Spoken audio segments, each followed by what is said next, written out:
In this video, I'm going to be talking about what makes a problem an engineering economy problem. In addition, I'm going to talk about some definitions and conventions that we use in engineering economy. So engineering economy is generally made up of problems have two particular characteristics. One is that it involves time. So things that are occurring in the problem are not just occurring at one particular point of time, but at multiple time periods, like today and 10 years from now, or today and every month for the next 4 years. So there's something about time. And the other thing is that it's something about money.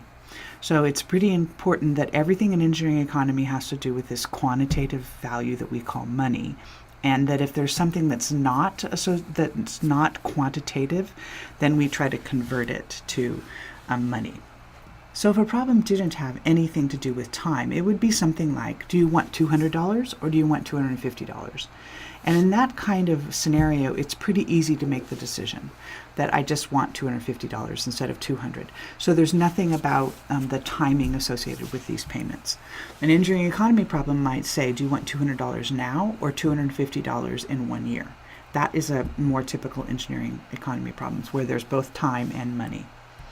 Now, sometimes there's problems that don't have anything to do with money, something like safety or quality.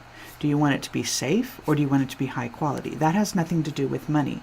Although in engineering economy, we often convert this to a money problem. So in the case of safety, we would say that a safe environment actually saves money associated with injuries or insurance. And a high quality gets higher revenue from your customer. The customer might be willing to pay more for a quality product. So we convert some of these things that really don't have to do with money, we convert them into money. Okay, so the next thing I'm going to talk about has to do with something about the way we categorize expenses or money. So in a company, we often have two kinds of expenses.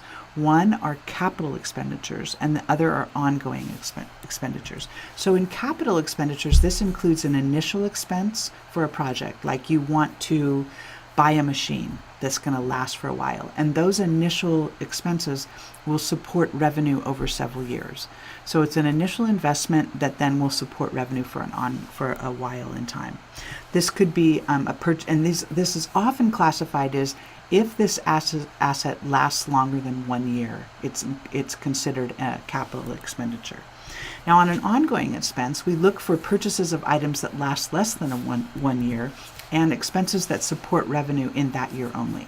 So let's say rent we pay. That's for a particular month. So that would be an ongoing expense. It's not an expense associated with 10 years from now. But if we buy a factory, not rent, if we don't rent the facility, if we actually buy it, then that would be a capital expenditures because that facility would last for multiple years. So keeping this in mind, we always have to think about when expenses are occurring and what kind they are. So this is, in engineering economy, we use this kind of convention where we have a timeline associated with expenses. So the values there, you can see the values of 0, 1, 2, 3, 4, 5, 6, 7, up to n. That's associated with timing of periods. Now this can be months. It's more often in engineering economy that we use years. So year 0, year 1, year 2, year 3. And so we do those, we have an arrow pointing down that is considered a negative cash flow or a cash outflow. And arrows pointing up are considered cash inflow. So you can see in this, we had a cash outflow at the very beginning of the project, which we call time 0. And then 1 year later, we had a cash outflow. And then that particular cash outflow continued there. It's illustrated for 8 years.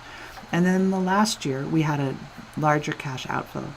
Now we have some naming conventions associated with this, where we have P being a dollar amount at time period 0, so an initial dollar amount. F, it stands for future amount. P stands for present value. F stands for future amount. That's some amount n period in the future.